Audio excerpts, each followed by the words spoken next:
Let's go to the Cape Town International Airport now, which has jet fuel shortages.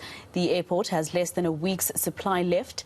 It says bad weather caused the delay in supply shipment. For more on this, we're joined by Mark MaClean from the Cape Town International Airport. Mr. MaClean, thank you very much for your time here on All Angles. Of course, we heard these stories coming up between Sunday and yesterday. Have there been any changes in terms of being able to supply jet fuel to the different airlines? Yes, good afternoon to all. Absolutely, we've obviously been working very hard over the last week to secure additional jet stocks and bring them into the airport. So we have managed to secure about 2 million litres of additional jet. And at the same time, we continue to work with the airlines to reduce uplift out of the airport. And just thank you to the airlines, both domestic and international, who's been doing a great job to reduce uplift and trying to conserve stocks. However, unfortunately, we've heard that the vessel continues to experience challenges out at sea. There's further delays and rough seas. So we are expecting the vessel to come in around Sunday, Monday, and then start delivering probably Monday or Tuesday. So the situation at the moment remains challenging, and we continue to work on securing additional fuel stocks, while, of course, continue to work with the airlines to reduce uplift. I'm pleased to say that there are no disruptions to any of the airline schedules.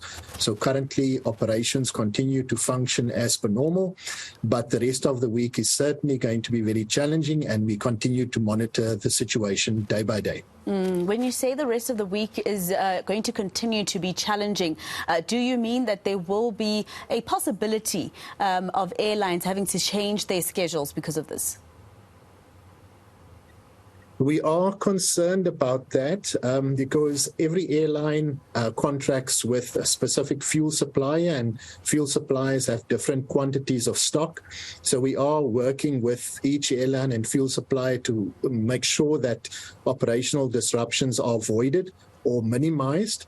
But, you know, there is always the possibility that airlines may need to fly to a different destination to uplift fuel. So there may be a change in the routing of the airline, or perhaps airlines need to reduce their load so that they can carry less fuel. So those possibilities exist, and we are concerned about that, but we are making absolutely every effort to ensure that that doesn't happen. And we are working hard with the fuel suppliers to continue to bring additional jet to the airport. And just lastly, how bad will this, how huge will the impact be, Mr. MaClean, in terms of domestic flights, international flights, etc.? How, how bad will this affect the entire industry and tourism also at the end of the day? Yeah, luckily, our challenge is very short-lived, if I can use that phrase. We literally have a day or two, maximum 3 days of risk, between the stocks that we have and when we expect to get a full shipment of stock. So it's really that period of risk that we're trying to mitigate.